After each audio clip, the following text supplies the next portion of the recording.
Hello everyone, in today's video we're going to take a closer look at these two Porsche GT3 models made by Solido at a 1/43 scale.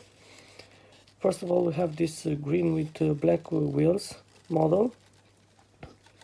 The paint on this model and also on the gray model looks phenomenal.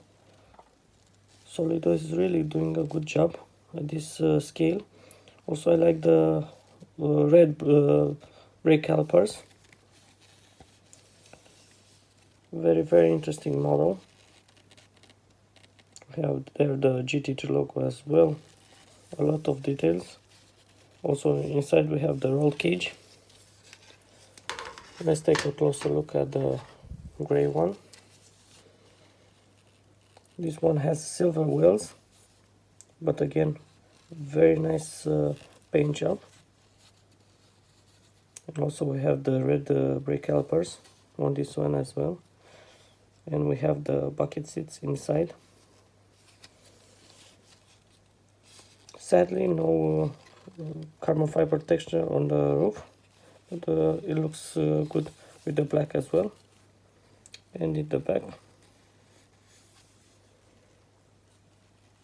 everything looks very good.